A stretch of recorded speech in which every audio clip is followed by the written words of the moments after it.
morning on a Tuesday evening here on VSiN PrimeTime alongside Jonathan Von Tobel. I am Tim Murray. 9 NBA games tonight.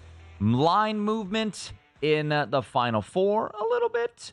And will the New York Yankees ever lose a baseball game? Those questions all to be answered. Probably not. This evening. And as producer Britton gets in my ear. Or the Pirates. Yeah.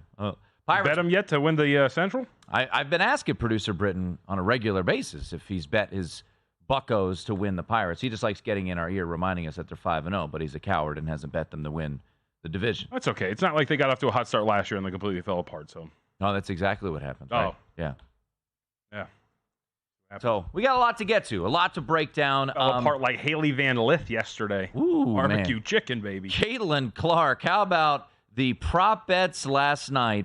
Iowa wins, covers, over hits, over points, over threes, over assists, over rebounds. That's a clean sweep. And yesterday on the show, we had a little fun, I guess, at my behalf. But also, why don't we want the public to win? Well, they certainly won yesterday. Johnny Avello going to join us in hour number 2 to see how the handle was last night for LSU and Iowa. We just saw the most watched women's college basketball game on record last night. And to be honest, the game after was just as entertaining. I thought UConn and USC was phenomenal, and Paige Beckers was an absolute superstar in that game, leading into Friday night, which will be another likely monster rating for Iowa and UConn. But Caitlin Clark was as advertised, and a damn impressive performance for the Iowa Hawkeyes last night. And for anyone who decided to play some player props, winner, winner, chicken dinner every single which way. Yeah, the best sign of just futility, right? Like I've quit. I've not even quit. Like I've given up. There's nothing I can do. Yeah, the multiple times, not even just Haley Van Lith, but Angel Reese as well, where you just get a 3 just drained in your grill, and you just. What are we going to do? What am I going to do? Yeah. What are we going to do? Yeah, it was brilliant. I mean, I think on a much lesser level, anyone who's played pickup or any level of basketball, sometimes you're in that mode. Sometimes the guy that you're guarding is in that mode, and you just kind of get there and you're like, what am I going to do? He's just hitting everything. She's just hitting everything. And that was the case last night as Iowa wins, and they are now a 2.5-point favorite against UConn on Friday night. That game will be played in Cleveland, Ohio. South Carolina, NC State will be the first one. UConn and NC State, both the men's and women's, in the Final Four. I did a little digging. We'll dive into it a little bit more, but it shouldn't be as a massive surprise, but I wanted to get confirmation. Purdue, UConn, and Alabama are all undefeated against the spread in the NCAA tournament. The only team in the Final Four that is not undefeated ATS is NC State. In the lone game that NC State was the favorite in, they did not cover by a hook against our guy Jack Golke. So Jack Golke, the fan favorite and our favorite because he came on our show, is the only one to cover against any of these Final Four teams. They are combined 15-1 ATS heading into the Final Four. You want some breaking news? Yes, I do. That you were just asking about? Yes. This is hilarious. So I'm going to double check this, okay? And look, we got news of this. If you were paying attention, then you knew to be on the lookout for this. As of the most recent injury report at 2:30 p.m., that'd be 5:30 p.m. Eastern Time, Joel Embiid listed as out. He will play tonight. He will play tonight for the Philadelphia 76ers. Now, again, we've heard rumblings of this for days now. It seemed like it was the expectation, but it is always hilarious to me when it comes to NBA injury reporting that you can be listed out up until an hour before game time. Not doubtful, not questionable, out. You're not playing. He's going to play tonight. So Embiid's going to play. It's a pretty big deal, obviously, because we're going to get him finally back out on the floor. Shai Gilgeous-Alexander's not going to play today for the Oklahoma City Thunder. So, of course, you get that news where, OKC's shorthanded. But, dude, if you're somebody who hasn't been paying attention, Tim, and you just decide, you know what, I'm going to throw a couple dollars here on this Thunder and 76ers game. Oh, okay, Embiid's not back yet. Cool. And then you get this, or not even that. What if you're not even paying attention? What if you just flip on the game and you're like, wait, what? The injury report said he was out like an hour ago. So Joel Embiid's back. I love NBA injury reporting. It is tremendous. Let's take a look at the point spread movement for this particular game. At 7:35 Eastern Time this morning, Oklahoma City was a 5.5-point favorite. News came out, I assume, around noon Eastern Time that Shai Gilgeous-Alexander would not be playing. That line went to Oklahoma City minus 1.5. And then 10, 15 minutes ago, when the news was being circulated that Joel Embiid would play, Philadelphia has now flipped to the favorite. So Philadelphia is laying 3.5 tonight against Oklahoma City. The return of Joel Embiid, Shai Gilgeous-Alexander out. So we have seen line movement of 9 points from 5.5 Oklahoma City this morning to 3.5 in favor of Philadelphia. One of 9 NBA games here tonight. And let's look at this. We hit on it a little bit yesterday, JVT, which was, what does this mean for Philadelphia moving forward that Joel Embiid is back? Let's just look at tonight. Joel Embiid is back. They're at home. They're playing Oklahoma City without Shai Gilgeous-Alexander. They're laying 3.5. How would you handicap this game? Is it a let's see how he looks situation? Is it they're going to be amped up because Philadelphia gets their superstar back? How do you look at this game now that it has moved from open at Oklahoma City 5.5 with the thought that Shai Gilgeous-Alexander would play and Joel Embiid would not? Now, Embiid's in. Shai Gilgeous-Alexander's out. It's a 3.5-point spread in favor of Philadelphia. Yeah, and we're still waiting. I haven't seen official news yet. Tyrese Maxey is still questionable, so that's also part of this as well. Is are you going to get your full complement of guys out there on the floor? But I think until we know if there's going to be a minutes restriction or anything like that, this is a very big mismatch for the Oklahoma City Thunder. You don't really have a true center to deal with him down low or any terms of physicality. So that's going to be a little bit of a problem, obviously. So this theoretically is a pretty good matchup for him, Tim, to come in, get his legs under him. Obviously, the best player on the floor is not out there either for the opposing team. So it's a pretty good for a slow rollout here for Joel Embiid. In terms of betting this, though, I want to sit back and wait because I'm not jumping in full-throated here and going, all right, let's bet the Philadelphia 76ers. What if he's on a 20, 25-minute minutes restriction that we don't know about, and he's not going to play to that full extent? I think that's something you have to consider. Obviously, Maxey not playing is something you have to consider as well.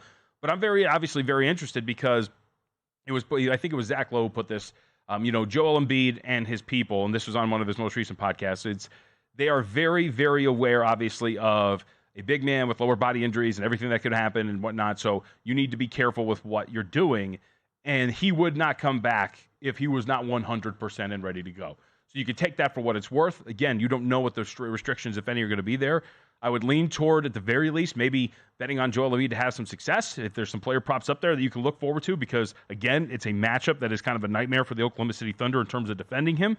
But until you really feel comfortable and know, hey, this is exactly what his workload is going to be today, I wouldn't really know what to do with it. And by the way, at least at DraftKings, they don't even have a point total prop up on him. Yeah, that's what I was first thing I was looking at, and he is not listed there on the player props at DraftKings. So breaking news, Joel Embiid is going to play tonight. No Shai Gilgeous-Alexander for the Oklahoma City Thunder. That game scheduled to tip off at 7:30. We'll get you our best bets for tonight. What's on JVT's card for the NBA? One NBA play, a handful of baseball plays. I do have a look in the college basketball market as we still have a couple straggling college basketball games out there. 2 games to take place in Indianapolis this evening in the NIT semifinals. We'll talk some draft with Mike Sanford Jr. coming up in 5 minutes. He wants to take a look at Rome Odunze, and I'm curious, him being in Denver, is the buzz of Bo Nix to the Broncos real?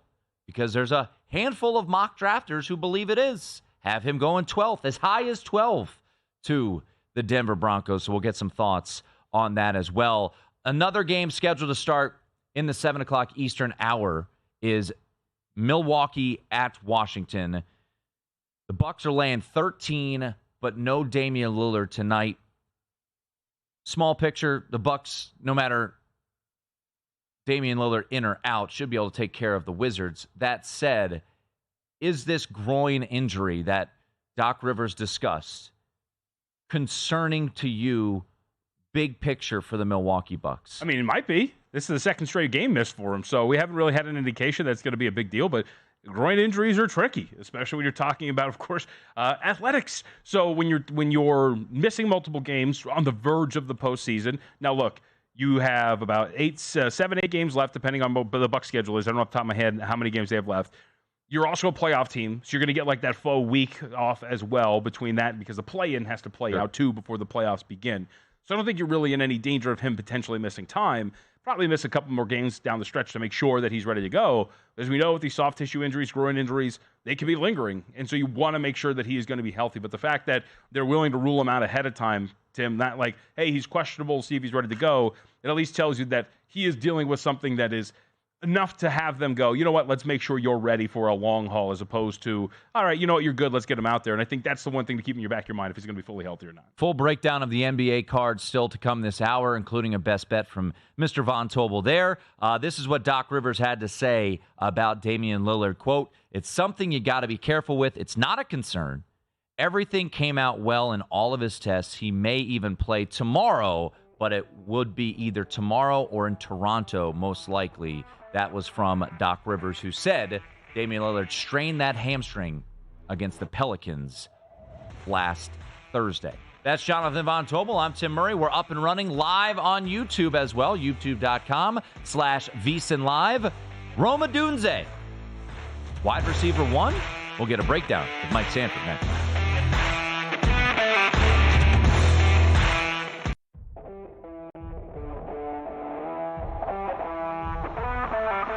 This is VSiN Primetime with Tim Murray and Jonathan Von Tobel on VSiN, the Sports Betting Network.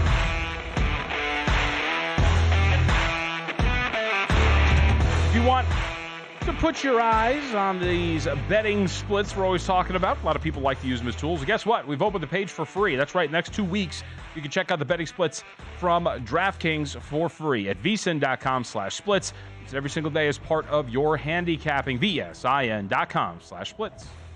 Alongside Jonathan Von Tobel, I am Tim Murray. Did you know 3 weeks from Thursday, the NFL draft will be here? We've been talking about it a lot, but I don't know if we've been fully diving in on it. We haven't had the concrete information, but what we have been doing on this program and what we will continue to do is breaking down the big-time prospects with our good friend, longtime coach, Mike Sanford Jr., who joins us right now at Coach_Sanford2 on Twitter, who, rumor has it, is back in the coaching world now. May not be for a team that... Louisiana Tech? What are we talking about here, huh? What are you thinking? I don't know. There's a lot of coaching, but getting that coaching itch out for your daughter's team. So we appreciate you making some time for us. Let's jump right into it. I believe a gentleman that you had to scheme up against, Roma Dunze at Washington. When you look at his tape, he looks like a guy who's probably going to go from the mocks in the top 10, maybe top 12, however it all falls. But when you compare him to Marvin Harrison, Malik Neighbors, and himself, if you want to throw in Thomas as well there from LSU, where do you rank Roma Dunze? Coin flip with the physical attributes between these top 3 receivers. Roma Dunze, Marvin Harrison Jr., and Malik Neighbors, they tested incredibly well. At the pro day, Malik Neighbors ran sub 4.40. But one thing that I think is going to be a massive separator, and I think that these bits of information are continuing to become known to general managers and offense coordinators and head coaches alike in the National Football League, are these intangible characteristics of a guy like Roma Dunze. And not only is he a big receiver, he's 6'3", 212 combine measurements. He ran an adequate 40 at 4.45, very explosive athlete, broad jump 39 inches, vertical jump 39 inches, broad jump 10'4".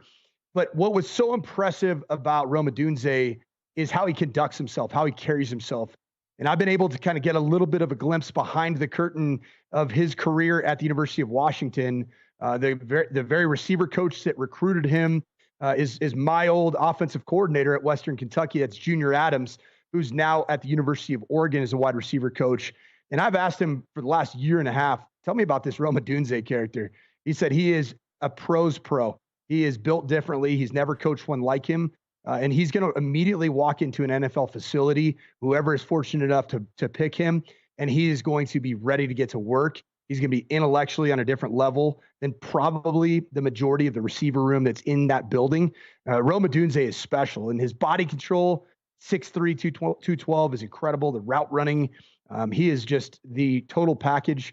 And I think that if somebody drafts him at 3, I don't think that would be overvalued. It won't happen this year, but I don't think that would be an overvalue of Rome Odunze in maybe a normal draft that doesn't have so many quarterbacks and top end receiver talent.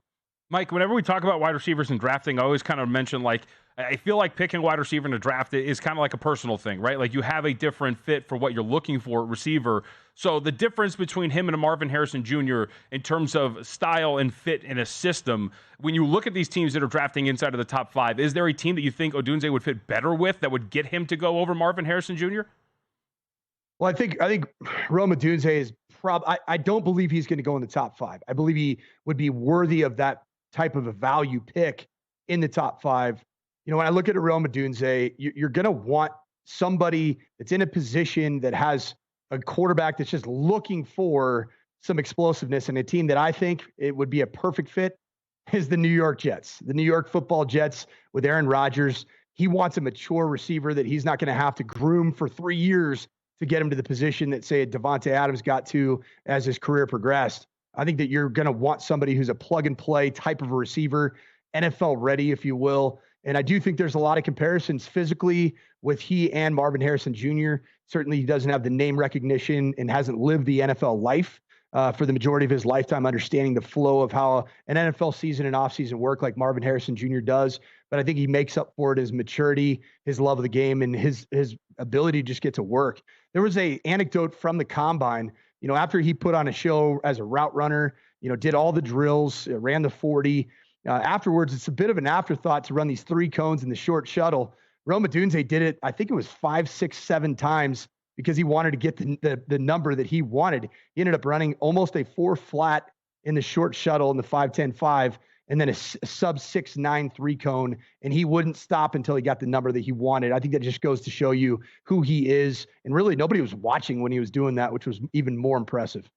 He's minus 1,600 to go top 10 right now at DraftKings. Looking at most mocks, either 9th to Chicago seems to be an intriguing spot. 10th to the Jets seems to be kind of the floor. And even some people mocking him 6th to the Giants. So it'll be interesting to see for Rome Odunze. Mike Sanford joining us here on VSiN PrimeTime, courtesy of the Progressive Guest Line. By the way, Rome Odunze, you might be hired in the NFL to scheme up against him. Only 2 catches and 17 yards against Colorado in 2021. Just saying. We had his number. We just locked him down. The problem was every other receiver probably had 115 yards plus in the first half. So I didn't want to mention the final score. We didn't need to talk about that, but I appreciate it. 2 for 17 against your team. Just saying. I made sure that guy wasn't going to get his. And so we used 3 defenders to shut down Rome Odunze. Unfortunately, McMillan and Polk, they ate well. Yeah, they did a little bit. But we move on. I want to ask you about Bo Nix. You live there in Denver. You're doing media in the Denver market as well. The Broncos have the 12th pick, and I've seen some mock drafts say Bo Nix at 12, which seems like a pretty massive reach. You know, what have you been hearing about the Broncos and what they've been poking around from the quarterback position? Because, you know, we're going to show some odds to the folks watching with us. Bo Nix is a favorite to go to the Broncos, and that doesn't matter when it is. It's just to go to the Broncos. So Bo Nix to Denver, how do you like that fit? And what have you been hearing about this possibility? See, I'm completely conflicted on Bo Nix because I love the player. I love the productivity in college, the accuracy in the intermediate and short passing game. But I did watch him at the Senior Bowl, watched him at Pro Day, and I just don't see a first-round grade on his arm strength, his arm talent. There was a big drop-off between Michael Penix Jr., J.J. McCarthy, and then Bo Nix. That it was sizable insofar as I question his worthiness of a first-round draft grade, and I do believe that does still have merit. So I do see a scenario in which the Denver Broncos either take a Brock Bowers at number 12 or potentially punt and move back in the first round to try to pick up a second-round pick, which they do not have. In that event, I love Bo Nix as a second or third-round pick I just don't know if he'll be available with the next Broncos draft pick that they have right now on paper, which wouldn't be till the 3rd round. So as we looked at this, one of the things we really beat to death here, obviously, is these quarterbacks, Mike. In terms of how many guys go in the 1st round, outside of just Nix, but Penix, has your thought process changed at all now with the rumblings that it seems J.J. McCarthy is somewhat solidifying himself in the top 4 by some measure? Yeah, I mean, if you go back to the way that I evaluated J.J. McCarthy prior to the Combine and then following the Combine on this very show, the Combine did a lot for J.J. McCarthy, for his arm strength. That it wasn't because he had a limitation physically. It was more because the offense at Michigan just ran the football, played great defense, and used J.J. McCarthy when needed to go win a national championship in dominant fashion. But he has all the arm strength. I actually believe that J.J. McCarthy is going to jump Drake May in the draft. I see J.J. McCarthy going 3 to New England. I just have a feeling. I don't have that on any great source. I just see the fit. The Michigan man going back into New England and resuscitating the franchise. And then I do see a guy like Michael Penix Jr. going as high as 9, 10, and certainly at 12 or 13, especially the Las Vegas Raiders at 13. I do believe that would be a great fit with the Devontae Adams to be able to push the ball down the field, there at Allegiant Stadium. Mike Sanford joining us here on VSiN Primetime. Yeah, it's going to be fascinating to see what the other 2 quarterbacks, where they ultimately land. So many different thoughts out there. We've, as JVT mentioned, discussed it quite at length here. Before we let you run, just about 45 seconds, of the other wide receivers, and I know we haven't broken them down, Brian Thomas, A.D. Mitchell out of Texas, Brian Thomas from LSU. What do you think of those 2 guys, and what's kind of your order here real quickly before we let you run? Yeah, I like Adonai Mitchell. I like Thomas. I think they're both really good players. There's a particular receiver that just caught my eye, both at the Senior Bowl, and then again at the Combine. That's Ricky Pearsall of Florida. He had an incredible showing at the Combine. I don't think there's enough that's being said about him and his attributes, and I see him being a very, very productive rookie wide receiver in the National Football League. He's my guy. Arizona State to Florida, and certainly he has been turning heads during this whole process. Coach, and we mean that, go enjoy coach and practice tonight. We appreciate your insight. Appreciate it. Go Savages. Go Savages. 14-0. By the way, is he wearing a Richmond Flying Squirrels hat? Nice little drop there. Best bets coming up next.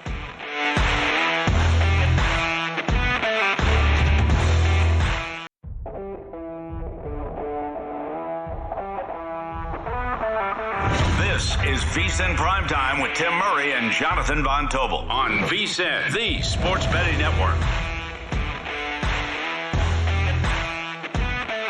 Baseball and basketball dominate the website right now, VSiN.com, so check it out. We've got plenty of articles on the NBA slate tonight.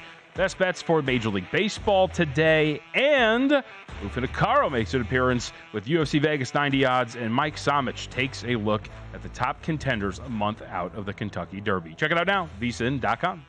That's Jonathan Von Tobel. I'm Tim Murray. YouTube.com/VSiN Live. First hour of this program always streamed for free there.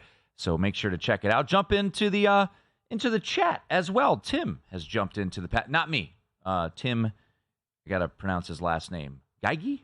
But we appreciate everyone chiming in. You could also tweet us as well. He's at me, JVT. I'm at 1 Tim Murray. All right, let's get to a little best bets for tonight. And Mr. Von Tobel, you are locked and loaded. You've got 1, 2, 3, 4, 5 plays this evening. We've got some hit props. Yes. We've got some first 5 plays. And, of course, it wouldn't be an evening without an NBA play. So go at it, sir. Well, okay. So first off, we'll get the hit props out of the way. This is just a little bit of an experiment. Producer Britton has thrown out, what is it again? I can't even remember the web. Batters Box. Thank you.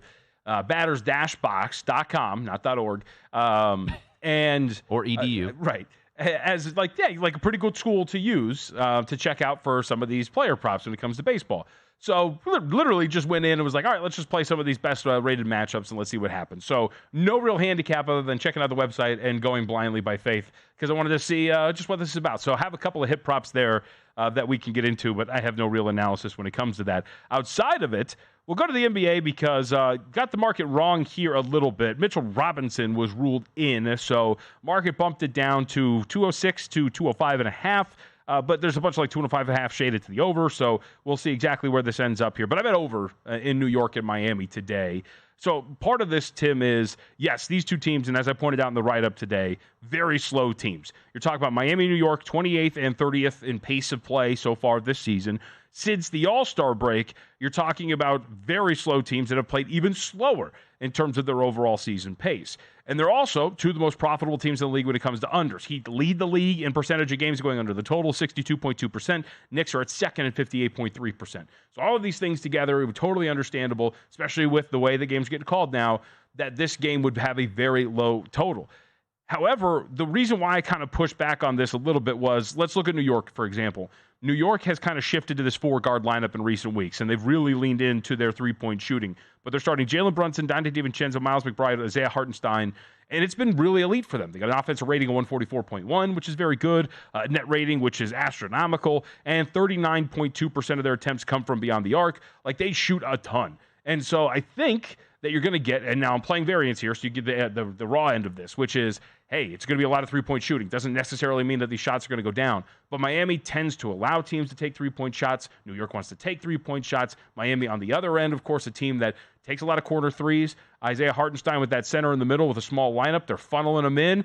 Teams are kicking out to shooters on the corners. Miami likes to take those shots. So I felt like we were just a little too low here. So again, I played over 206.5. Mitchell Robinson got ruled in. Market thought that was worth a point. So I don't think that's really action necessarily pushing that down because it came right when he was announced in. So bet it over, and we'll see what happens. All right, for me, going to have to get a little creative here. So yesterday I was taking a look at the board, and the money line price on Indiana State, Utah, which is the NIT semifinals, and which is important to note where it is being played. It's being played at Hinkle Fieldhouse, the home of Butler, which is about an hour and change from Indiana State, which is, of course, playing in this game. They're playing Utah. Indiana State, if you watch their quarterfinal game against Cincinnati, phenomenal atmosphere there in Terre Haute, and they were able to get the victory. Depending on what number you got, I was able to grab 5. Cincinnati got the cover. Fast forward to this game against Utah. Got a very good offense in Indiana State. Utah has played very well, but all 3 games of theirs through the NIT have been at home. And Utah is a team that has been very strong at home, but on the road, they have mightily struggled. They are 2-9 straight up away, true road games, and 3-8 ATS. And then on neutral sites, 3-3. So you are paying a tax, recognize that, on this point spread, which is as high as 4.5 now. Ken Pom actually has this game as 1 to Indiana State. Bart Torvik has it 1 to Utah, but they are indicating that it's a true neutral game, which is not going to be the case. This is a sellout crowd, first game at Hinkle Field. 80% Indiana State is going to be a home game for Indiana State, but you're also paying that tax. You're not pulling one over the sportsbooks. Hey, this game's at Hinkle Fieldhouse. They don't know that. No, they do know that. That's why you're paying that price. So I laid minus 155 on the money line yesterday, and honestly, before the show started, I was thinking minus 165. It's getting a little juicy, but I don't love it. And then right before we hit the airwaves, there came a rush of Indiana State money. It got to minus 185 at Circa, minus 190 at Superbook, minus 185 at DraftKings, minus 190 at Will Hill Caesars. That's pretty rich. You're paying a pretty significant premium there. So here's our dilemma. It's Tuesday. People want instant gratification, which I totally recognize, but my play is going to be patience. We're going to do Indiana State. If you want to lay the money line price at what it's currently at, that's fine.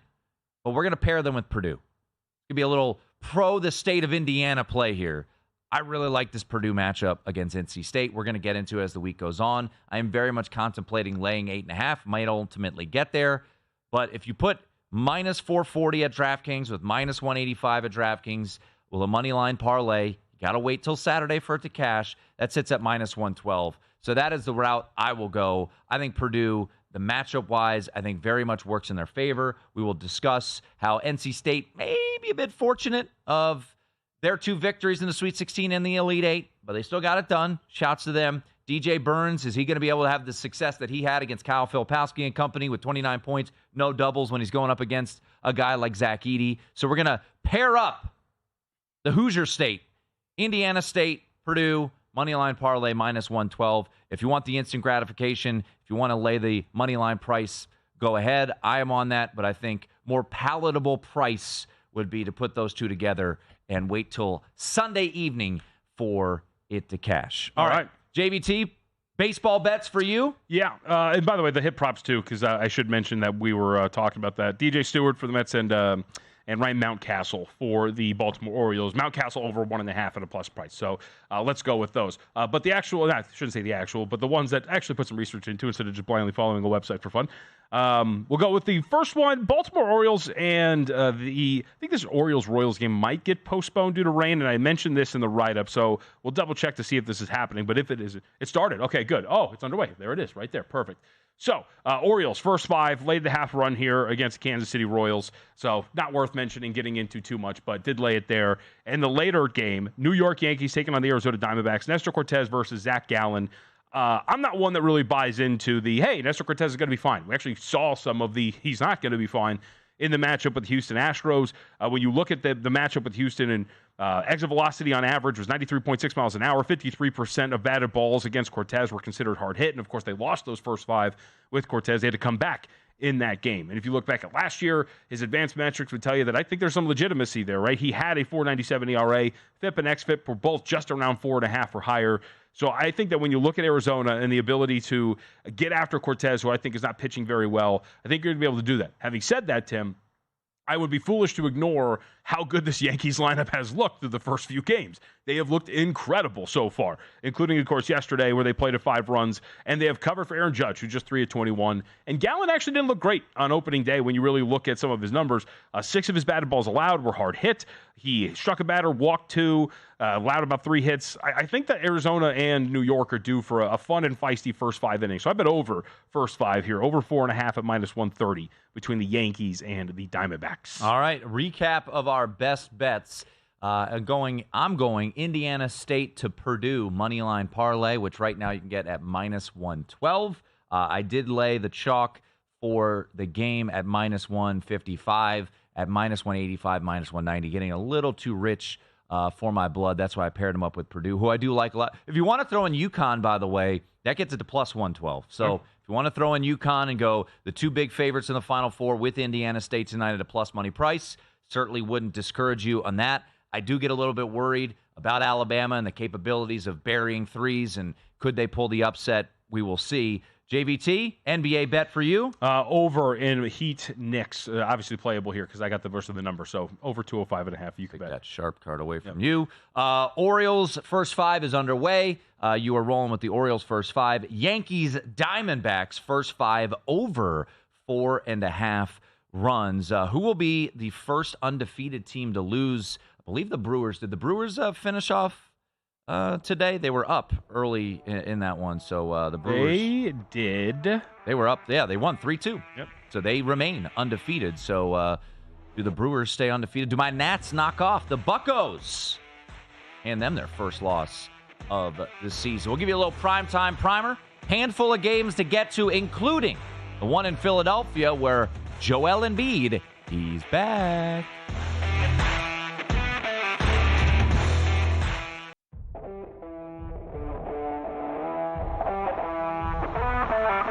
This is VSiN Primetime with Tim Murray and Jonathan Von Tobel on VSiN, the Sports Betting Network.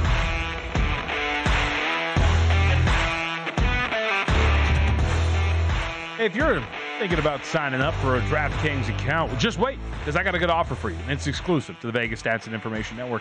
You can earn a $500 bonus bet for every $1,000 you wager. You can earn up to $2,500 worth of bonus bets in your first 3 days on DraftKings. So don't wait. All you got to do, download the app now. Use code PRIME, P-R-I-M-E, when you sign up. Earn a $500 bonus bet for every $1,000 you wager now. First time since January 30th, Joel Embiid in the lineup for the Philadelphia 76ers. What does that mean moving forward? What does that mean tonight? Let's jump into it. That's Jonathan Von Tobel. I'm Tim Murray. We're here at the Circa Sportsbook in downtown Las Vegas. As always, YouTube.com/VSiN Live. We're free on YouTube every first hour of the program. We just gave out our best bets for tonight. Basketball-wise, Indiana State, I laid money line, but getting a little too rich for my blood at this point, so we're going to pair them with Purdue. Got to be patient on this one, minus 112 on the money line. JVT's laughing over there.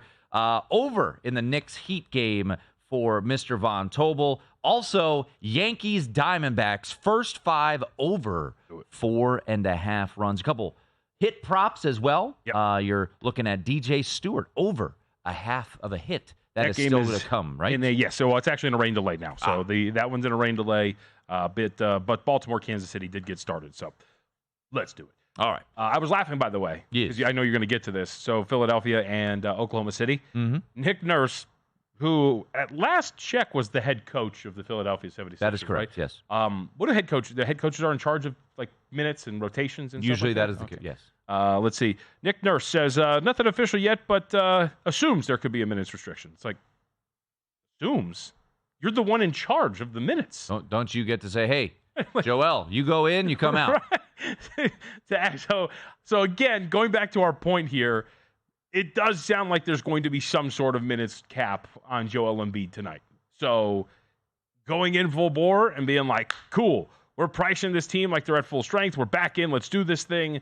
I would caution anybody because we don't know what that minutes restriction could be. Now, we've had plenty of instances. If you remember at the beginning of the year, like the third game of the season, it's the best one. The Lakers came out and said, you know what, LeBron James is going to have a minutes restriction. And then the next night he played 39 minutes. So, we don't know what exactly it's going to be. But I would say, I'm going to pull this up really quickly so we can talk about it. But I would say you could go to, it's a great site. It's called Positive Residual, Tim. Mm-hmm. So it gives you kind of the heat map of guys when they come in and out of games and what they're like. So you can go over and look, and you can look at a bunch of different websites like this and just kind of track when Joel Embiid comes in, when he's going to come out.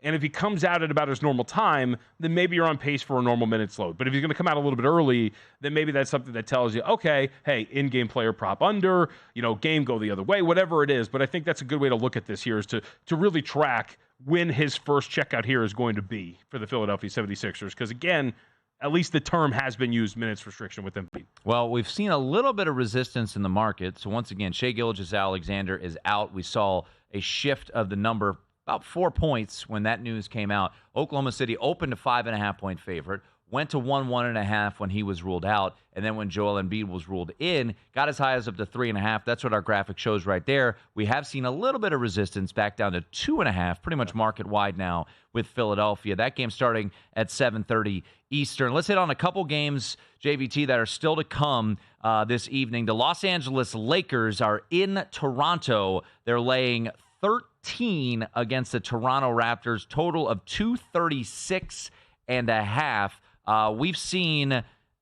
a big movement in the total in this game. Yes. Any particular reason here from 230 out to 235.5? Yeah, this is one, too, where if you got on the overnight, and we were expecting this news, but the reason why that this has moved is Emmanuel Quickley and R.J. Barrett are finally coming back. So R.J. Barrett, of course, missed a lot of time due to the unfortunate passing of a family member. Then you have Emmanuel Quickley, who missed time for personal reasons as well. So with those two now back out there, the pace is going to pick up. Now, you're not going to play very good defense, but the ability to score is going to come across a lot better here for Toronto. Now, look, if you look at, I was running the numbers this morning, was looking over they still have like a negative, when they're on the floor together, they're still about like a negative 11 net rating. If you factor in the absences, of course, of Jakob Poeltl and Scotty Barnes, who still aren't out there. So it's not like this is an overtly effective team. But what you can expect here, no resistance really in the backcourt defensively, no matter who's really playing. They don't have a lot of backcourt stoppers. And the pace is really going to pick up, especially with Quickley, athlete name, out there on the floor. So that's why you had this kind of ratchet up. We were expecting both of these guys to come back at some point, Tim, the last, I want to say less than a week or so, but they have been conditioning to return to action. That is why we saw this get as high as it is. All right, so that is where we stand right now. That game starting at 7:10. By the way, I just want to point it out. I know I mentioned it a lot, but Tim in the YouTube comments said, we need to let people know about this show being on YouTube. I usually just listen, but it's fun to take in an hour and watch. Well, Tim on Tim action. Appreciate it, Tim. Always, first hour of the program, youtube.com/VSiN Live. We stream for free, so you can check that out. You could always listen to us for free on VSiN.com, many of our terrestrial affiliates, and on the app as well. So you can always find a way. You can also check out the podcast and the Best Bets portion feed as well. I want to rewind really quickly, yes. Bringing it back to the point of Joel Embiid. generally, according to Positive Residual, his playing time breakdown, his normal rotation is he will play the entirety of the first quarter, sit at the beginning of the second. So if he checks out at any point in the first quarter, then we'll see. Then there's probably some sort of minutes restriction here on Joel Embiid. So just keep that in mind. Again, he plays generally the whole first quarter. That's his normal rotation. So Joel Embiid was very much in the MVP discussion. Was he been the favorite? Oh, yeah. No, he was insane. He would have, if he would have kept that up, he would have won this thing. So tomorrow we get a new poll, new straw poll, courtesy of Tim Bontemps coming out. So top of the hour, we're going to get JVT's MVP ballot as of right now, and an interesting discussion regarding Sixth Man of the Year with the injury to Malik Monk. So we're going to do that top of the hour. Take a look at the MVP market. Joel Embiid, because of the injuries and games missed, obviously he is not available, and this being his first game since January 30th, but he is back. I believe I saw DraftKings still doesn't have a player prop. I believe I saw around 24.5 some markets out there points for Joel Embiid tonight. So yeah, I mean, and it's hard to gauge because, again, we don't know. But it's also hard to gauge, Tim, because, this is a good matchup for him in theory. When you're talking about the lack of size for the Oklahoma City Thunder, no true matchup for him to defend. And you could say that for anybody. But when you're talking about your starting center being Chet Holmgren, which is giving up quite a bit of weight to Joel Embiid and physicality. What a pro wants. Yeah, there you go. What a pro. Terrible commercials. Yeah. He leads him at least in terrible commercials. That's kind of the give and take with this is you could have a minutes restriction, but he could be hyper efficient in his time on the floor because Chet Holmgren and the 76ers don't know really what to do with him. You would assume that if there's going to be that discrepancy, he sees a couple of doubles here today, which would then mean a ratchet up in assist attempts potentially for Joel Embiid. So maybe you look at that regard, especially maybe if you don't want to really push this whole thing.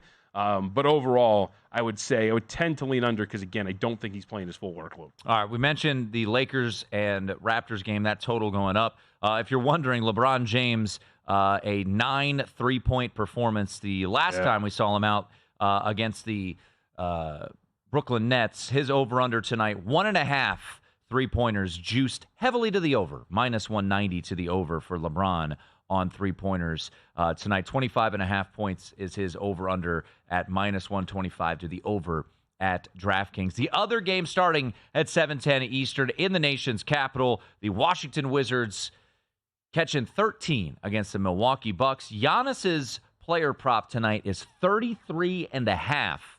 No Damian Lillard, as he is sidelined with a right hamstring injury. Doc Rivers did say that it is not too concerning. We could see him back tomorrow, but he is not playing this evening. He tweaked that hamstring against New Orleans on Thursday. So looking at this point spread, sitting pretty much 13. DraftKings has it at 12.5. 226 is the total, 225.5 at DraftKings. Milwaukee and the Wizards coming up in the top of the hour. Yeah, and a little bit of a move there in some spots back toward the underdog. But I think, look, this is one where we've seen Milwaukee, again, in different spots, struggle oddly. Now, I don't think this should be one where that happens when you talk about the lack of size for Washington. But I'll say this. Again, your floor is raised by your opponent, Tim. With Giannis Antetokounmpo on the floor and Damian Lillard off the floor, for the season, they have a negative net rating at a negative 1.7, or they're outscored by 1.7 points every 100 possessions. And their defense just this entire year has been subpar, but still it's been kind of the reason why. But they've been very average on offense, 116.3 offensive rating. So the larger sample size would tell us that this team kind of struggles without Damian Lillard on the floor when Giannis is just left in charge. And you kind of see that. I mean, they don't really have a point guard to run things when it comes to not having Lillard out there. So you could see a somewhat disjointed offensive affair here from Milwaukee. You should be able to have success down low with Giannis. So maybe you'd rather go over that player prop. Again, his average is only about 30.8. So you're asking for an above average day, but still not a far cry from what he generally puts out on a night-to-night basis. Also coming up top of the hour, will the New York Mets get their first win of the season? Hopefully, DJ Stewart hits a home run and, leads the Mets to a victory over a half hit for JVT. I'm on Indiana State. Sycamores get going top of the hour against Utah. But when we come back, the latest straw poll from ESPN comes out tomorrow. We'll hear from JVT and his MVP ballot.